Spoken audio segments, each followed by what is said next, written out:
Hello,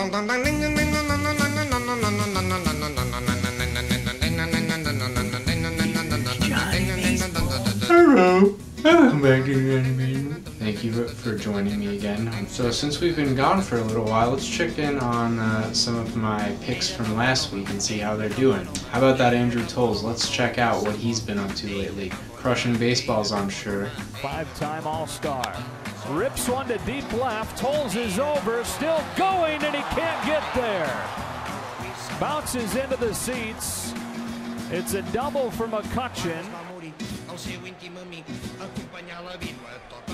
Alright, well, you know, that's just a little tough luck. What about my baby Jordan Montgomery?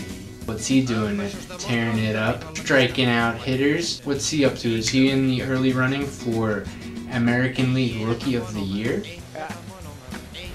As this one is drilled deep to right field. Judge going back and gone! Mike Moustakas, his 10th home run. Huh.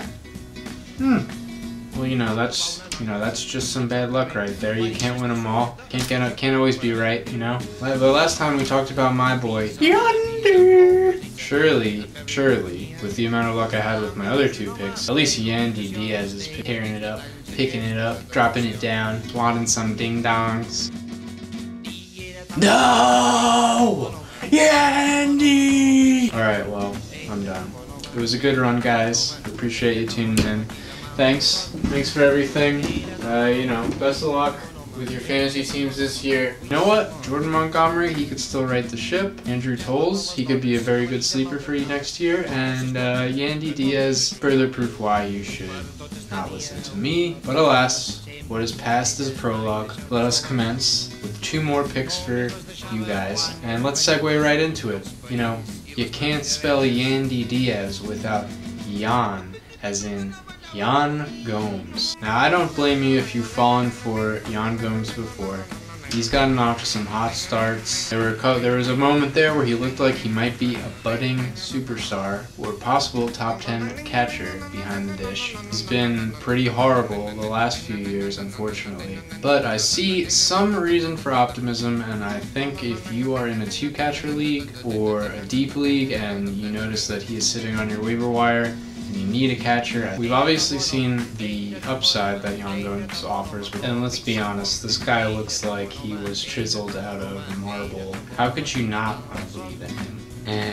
So it's only 104 plate appearances at this point, but if things stay as they are for the rest of the year, Gomes will finish with his highest walk percentage, his lowest strikeout percentage, his second highest ISO, second to the 194 ISO he posted during the year when he hit 21 home runs in only 518 plate appearances, and his highest hard hit percentage. A couple red flags are that he is hitting the ball on the ground more than he usually has, but so far his production hasn't been propped up by an unusually high BABIP or an inflated home run per fly ball. In fact, this is the lowest home run per fly ball percentage he's ever posted. I know it's hard to believe that a guy who's been in the league for 6 years has suddenly completely changed, but 100 plate appearances is around the time when small sample sizes tend to start to stabilize, and there's no denying that he's pretty much tripled his walk rate from the last few years and cut way down on his strikeouts. If you're looking for a sneaky, deep league catcher, I highly recommend Yan Gomes. Highly.